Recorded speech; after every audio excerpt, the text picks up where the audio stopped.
Welcome to World Pulse. 360 UK Prime Minister Keir Starmer announced his resignation on Monday morning, June 22, 2026.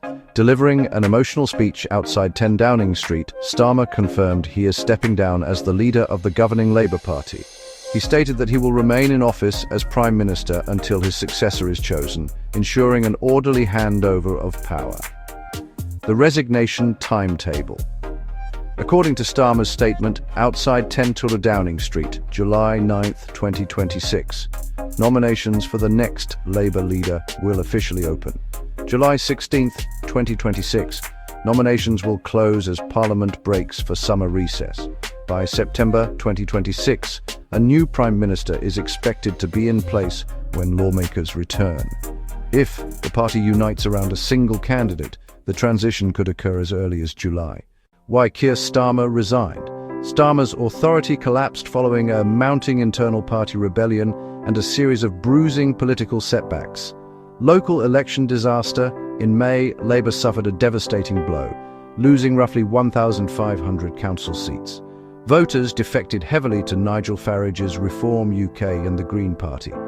Ministerial mutiny. Around 20 ministers resigned during his tenure. The final blow came with the recent resignations of high-profile figures like Defence Secretary John Healey and former Health Secretary Wes Streeting. Policy missteps and scandals. Starmer faced intense public backlash after scrapping a winter fuel benefit for pensioners, raising taxes, and facing scrutiny over his decision to appoint Peter Mandelson, who had ties to sex offender Jeffrey Epstein, as the UK ambassador to the United States. Who will replace him? Andy Burnham. The former mayor of Greater Manchester is the clear and overwhelming frontrunner. Nicknamed the King of the North, Burnham cleared his path to the premiership by winning a parliamentary by-election in Makerfield just days prior. He has formally confirmed his intent to run. Wes Streeting, despite previously indicating a leadership bid of his own, the former Health Secretary surprised Westminster by ruling himself out and throwing his full support behind Burnham to avoid a divisive internal fight. Other potential but less clear challengers include former Deputy Prime Minister Angela Rayner.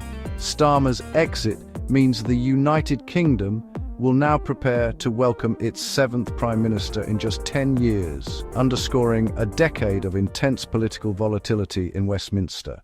The bombing of the Shajare Tayyibeh Elementary School for Girls in the southern Iranian town of Minab occurred on February 28, 2026. Hit on the first day of the US and Israeli air war against Iran, the strike is recognized as one of the deadliest single civilian deaths involving American forces in decades.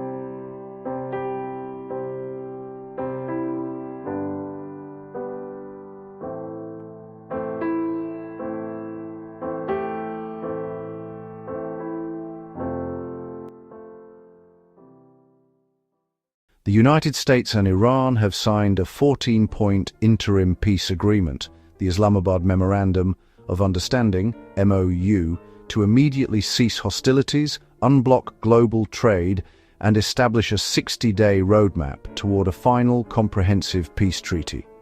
The high-level negotiations, spearheaded by US Vice President J.D. Vance, alongside Qatari and Pakistani mediators, concluded in Bürgenstock, Switzerland. The framework aims to permanently defuse a months-long regional military conflict. Key provisions of the interim deal: ceasefire, immediate and permanent termination of military operations between the US, Iran and their respective allies. Strait of Hormuz, reopening of the vital shipping lane.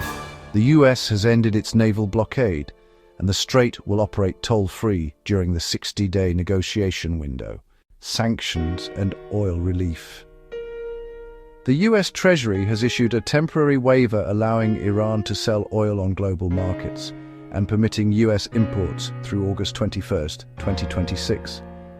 Nuclear inspections. Iran has agreed to allow International Atomic Energy Agency, IAEA, inspectors back into the country and will begin downblending its highly enriched uranium stockpile. Frozen assets. Conversations are underway to unlock more than $100 billion in frozen Iranian assets. The US intends to structure these funds strictly for humanitarian use, specifically requiring Iran to purchase American agricultural products to feed its population. Complicating factors and regional friction. The Lebanon sticking point. While the MOU outlines an end to military operations on all fronts, explicitly referencing Lebanon, Israel is not a party to the agreement. Prime Minister Benjamin Netanyahu's government maintains it will continue targeting Hezbollah, posing a constant threat to the ceasefire's stability. Political pushback. President Donald Trump faces heavy criticism from domestic lawmakers across both parties who view the concessions as too lenient on Tehran. Concurrently, Iran's supreme leader Mojtaba Khamenei and hardline political factions in Tehran remain deeply skeptical of making long-term concessions to Washington. Next steps. Lower-level technical discussions continue this week in Switzerland to bridge gaps on permanent uranium enrichment caps and long-term maritime enforcement before the 60-day window closes.